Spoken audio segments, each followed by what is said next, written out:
ॐ शुक्लाम्बरधरं विष्णुं शशिवर्णं चतुर्भुजं प्रसन्नवदनं ध्यायेत् सर्वविघ्नोपशान्तये अज्ञानतिमिरान्धस्य ज्ञानाञ्जनशलाकया चक्षुरुन्मीलितं येन तस्मै श्रीगुरवे नमः। गुरुर्ब्रह्मा गुरुर्विष्णुर्गुरुर्देवो महेश्वरः गुरुः साक्षात् परब्रह्म तस्मै श्रीगुरवे नमः।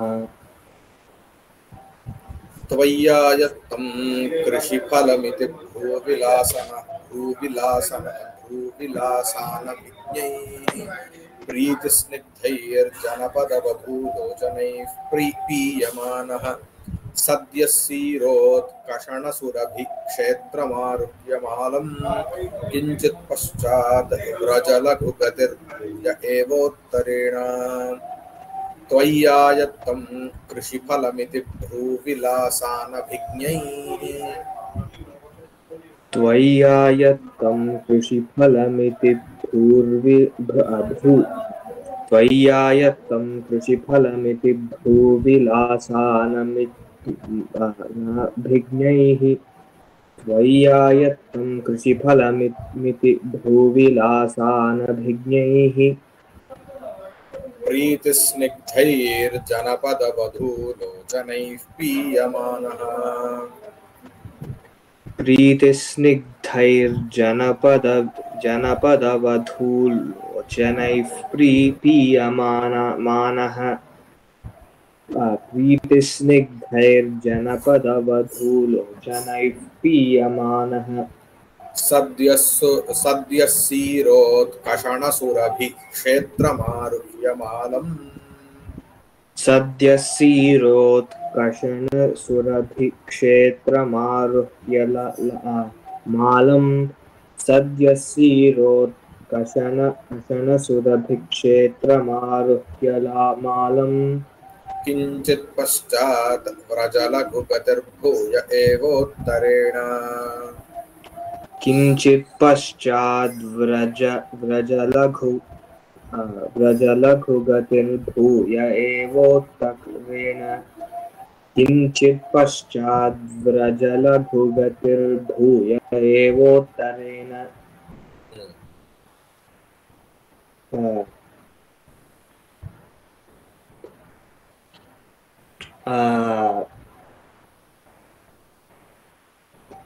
त्वयि आयत्तं कृषिफलम् इति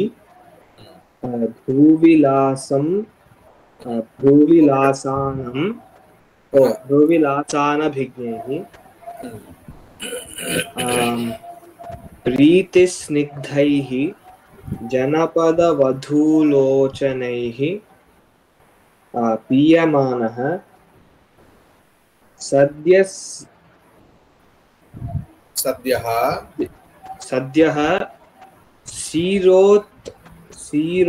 क्षीरोत्कषणसुरभिः क्षेत्रम् आरुह्य मालं किञ्चित् पश्चात् व्रजः लघुपतिः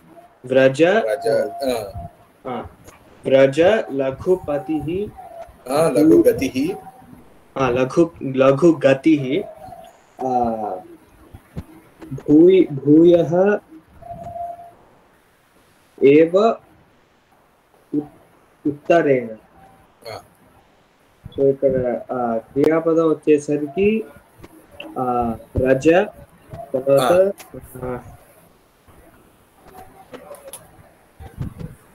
అంతే అదొక్కటే ఉంది వ్రజ ఉన్నాయి మిగతావి ఏంటిది ఆరుహ్య అనేది అసమాపక క్రియ ఓకే సో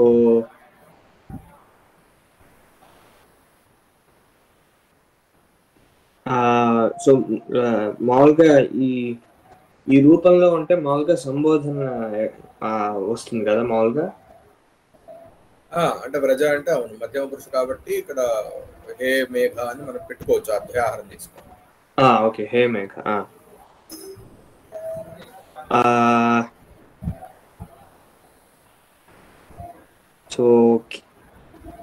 కిం వ్రజ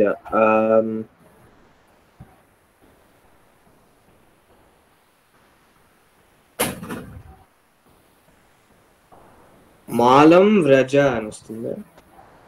మాలం వ్రజ. మాలం వ్రజ మాలం వ్రజ కాదు, మాలం ఆరుహ్య వ్రజ. మాలం ఆరుహ్య వ్రజ. ఓకే. ఉత్తరేణ వ్రజ. ఎక్కడికి వెళ్ళని చెప్పలా, దిక్కు ఒక్కడే చెప్పారు. ఉత్తరేణ వ్రజ. ఉత్తరేణ వ్రజ.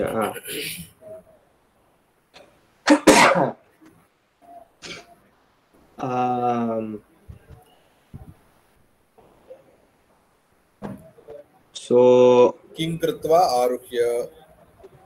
కిం కృత్వా ఆరుహ్య.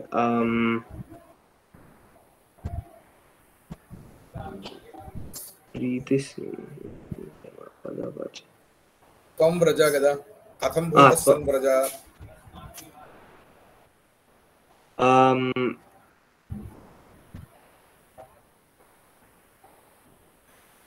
పీయమానః సన్.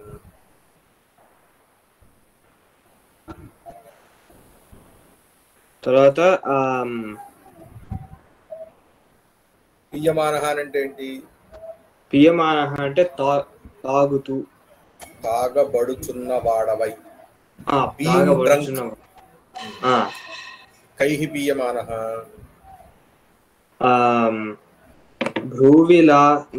భ్రూవిలాసానభిజ్ఞైః ప్రీతిస్నిగ్ధైః జనపదవధూలోచనైః. విశేషం ఏంటి? జనపదవధూలోచనైః పీయమానః. జనపదవధూలోచనాని కథం భూతాని ప్రీతిస్నిగ్ధాని భ్రూవిలాసానభిజ్ఞాని చ. కిమితి? కృషిఫలమితి. కృషిఫలం కిం కథం భూతం? ఆయత్తం కృషిఫలం ఇది. త్వయి ఆయత్తం. త్వయి ఆయత్తం. త్వయి కృషిఫలం ఆయత్తం ఇతి భ్రూవిలాసానభిజ్ఞైః ప్రీతిస్నిగ్ధైః జనపదవధూలోచనైః పీయమానః సన్ మాలం క్షేత్రమారుహ్య ఉత్తరేణ వ్రజ. ఇప్పుడు మాలం క్షేత్రం కథం భూతం? మాలం క్షేత్రం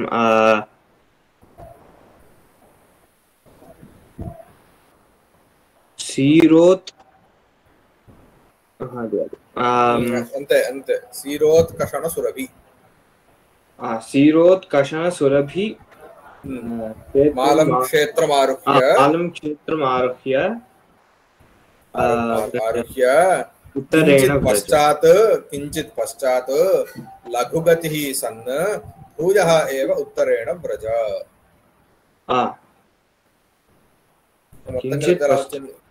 కించిత్ పశ్చాత్ భూయః ఏవ లఘుగతిః సన్ భూయ ఏవ ఉత్తరేణ వ్రజ.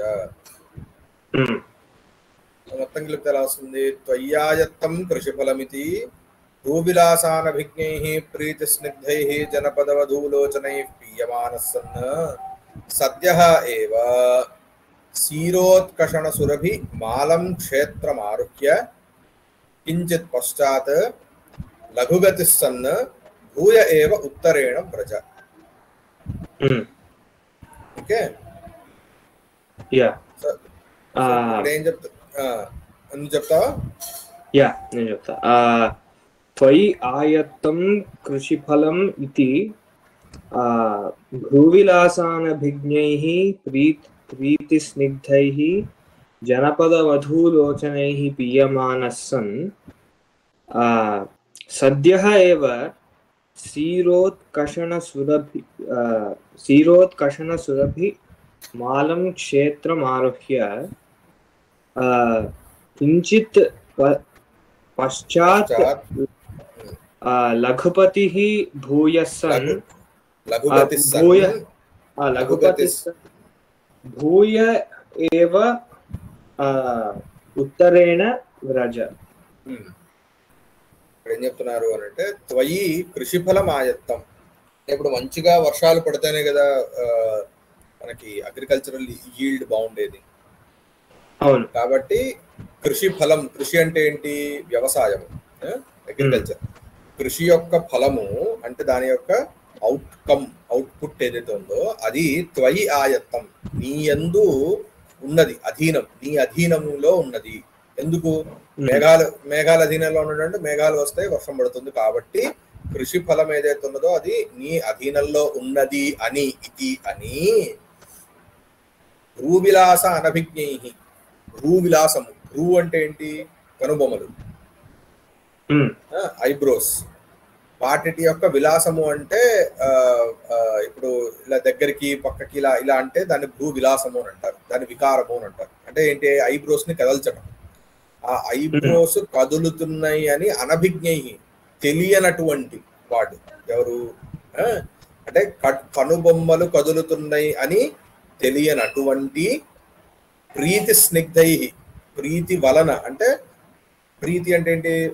ఒక ఎఫెక్షన్, ప్రేమ. ప్రీతి వలన స్నిగ్ధై, తడిబారినటువంటి.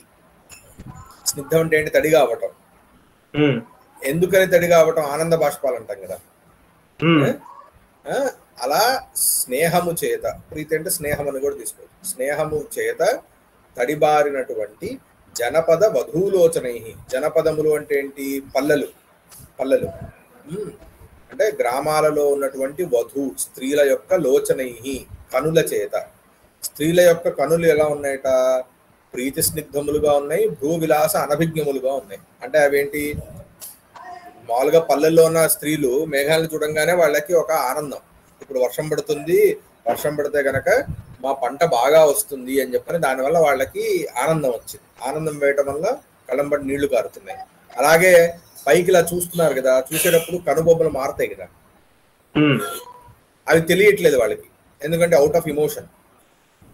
ఇటువంటి కనుల చేత పీయమానం. కనుల చేత తాగడం అంటే ఏంటి? కనులు తాగవు కదా మామూలుగా. సో కనుల చేత తాగటం అంటే కళ్ళతో చూడబడటం అని అర్థం. ఓకే, సో కనులతో చూడబడుతున్నటువంటి వాడవై నువ్వు ఇట్లా ఉంటున్నావు. ఇట్లా అంటే నిన్ను ఇలాంటి ఒక ఇమోషన్ తో నిన్ను చూస్తూ ఉన్నప్పుడు నువ్వు సద్య క్షీరోత్కషణ సురభి మాలం క్షేత్రం ఆరుహ్య. మాలం అనడానికి మాల అని పేరు కలిగినటువంటి అని, లేదు అని అంటే ఒక హిల్లీ రీజన్ అనకూడదు, ఒక ఎత్తైన ప్రదేశం. ఓకే, దాన్ని మాలం అని అంటారు. ఈ మాల క్షేత్రం అంటే ఏంటి? నీకు it's not plain Nar mountain but గుట్ట అంటారు మామూలుగా. అంటే ఎక్కడైతే నీకు అది కొండలాగా ఉన్న మట్టితో ఉంటుంది, అక్కడ కూడా వ్యవసాయం చేస్తారు. ఓకే, సో అట్లాంటి మాలక్షేత్రముని అధిరోహించి అంటే దాని వరకు వెళ్ళి, ఆ మాలక్షేత్రం ఎలా ఉందిట? క్షీర ఉత్కషణ సురభి, క్షీరోత్కషణ సురభి. క్షీరము అంటే నీకు హలము. హలము అంటే తెలుసా? అరకు అంటారు. అంటే దేంతో అయితే దున్నుతారో, ప్లో చేస్తారో. ఎప్పుడైనా చూసావా? మనకి ఎడ్లతో దున్నుతారు కదా పంటని. ఆ దున్నేటటువంటి దాన్ని హలము అని అంటారు. బలరాముడికి ఉంటుంది ఆయుధంగా. ఆ హలానికి పేరు క్షీరము అని. ఆ హలము చేత ఉత్కషణము. ఉత్కషణము అంటే ఏంటి? ఆ హలము చేత దున్నటం. దున్నటం వలన సురభి, మంచి సురవాసన కలిగినటువంటిది ఆ మాలక్షేత్రం. ఎప్పుడు మట్టికి వాసన వస్తుంది? నీళ్లు పడ్డప్పుడు, వర్షం పడ్డప్పుడు మట్టి వాసన వస్తుంది కదా.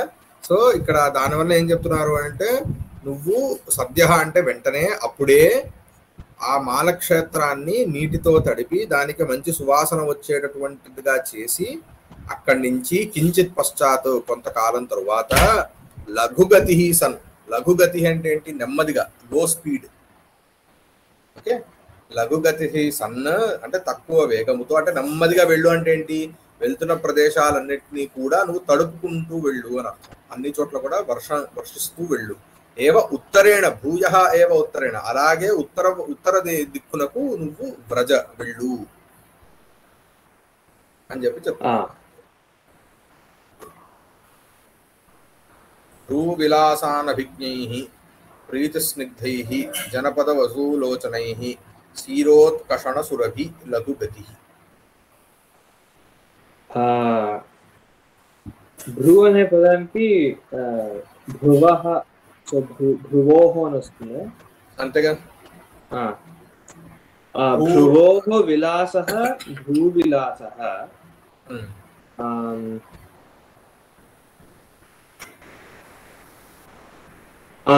అభిజ్ఞైః కూడా ఒక వేరే పదం కింద వస్తుంది. న విద్యతే అభిజ్ఞా యేషాం తాని అనభిజ్ఞాని.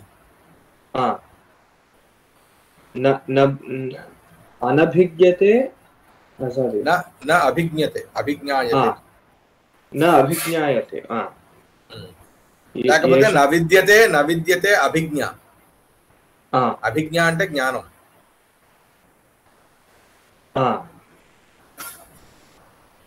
సో భ్రూవిలాసానాం అనభిజ్ఞాని, భ్రూవిలాసానభిజ్ఞాని. భ్రూవిలాసానాం అనభిజ్ఞాని, భ్రూవిలాసానభిజ్ఞాని. కానీ రాదులే, అవసరం విశేషం కాదు కాబట్టి బహువిశేషం కాదు.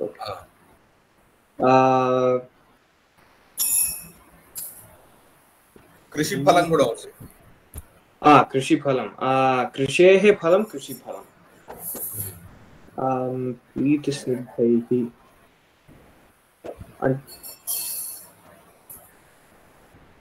స్నిగ్ధం అంటే తడవడం. ఓకే, సో ప్రీతినా ప్రీత్యా, ప్రీత్యా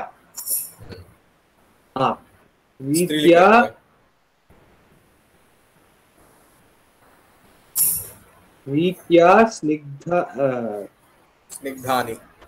స్నిగ్ధాని యస్మిన్ అని వస్తుందా? అవసరం లేదు.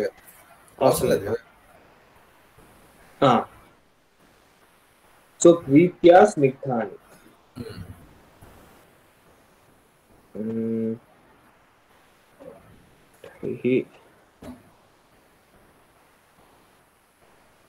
జనపదస్య వధూ వధుని వధూని అని వస్తుందా? వధ్వః స్త్రీలింగం కాబట్టి. ఓకే, సో జనపదస్య వధ్వః, జనపద వధ్వః, తాసాం లోచనాని జనపద వధూలోచనాని, తైః జనపద వధూలోచనైః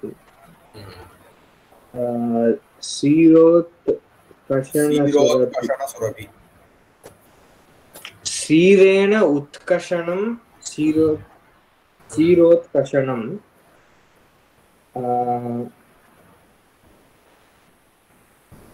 సురభి అంటే అది వాసన రావడం కదా, వాసన కలిగినటువంటిది అనే అర్థం వచ్చేస్తుంది. వాసన. ఓకే, సో క్షీరోత్కషణేన సురభి,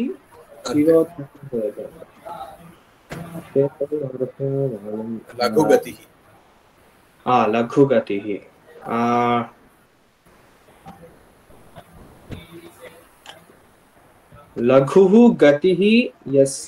గతి శబ్దం స్త్రీలింగం కాబట్టి లఘ్వీ అని వస్తుంది. లఘ్వీ గతిః యస్య సహ లఘుగతిః. లఘ్వీ గతిః యస్య సహ లఘుగతిః. అంతే. కృషేః ఫలం కృషి ఫలం.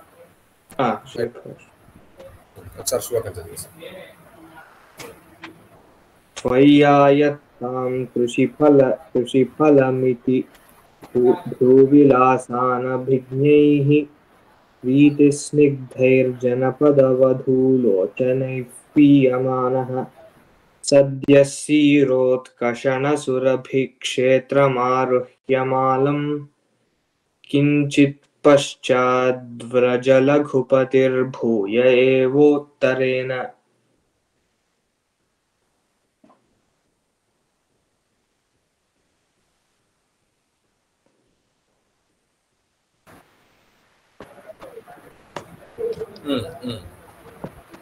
Disconnected.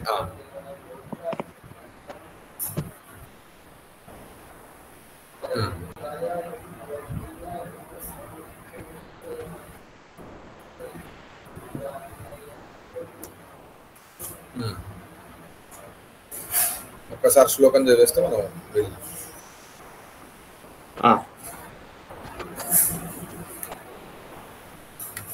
त्वय्यायत्पङ्कुटिफलमिति भूविलासानभिज्ञैः वीतिस्निग्धैर्जनपदवधूलोचनैः पीयमानः सद्यस्सीवोत्कटनसुरभिक्षेत्रमारुह्यमालम् किञ्चित् पश्चाद्व्रजलघुपतिर्भूयैर्दत्तरेण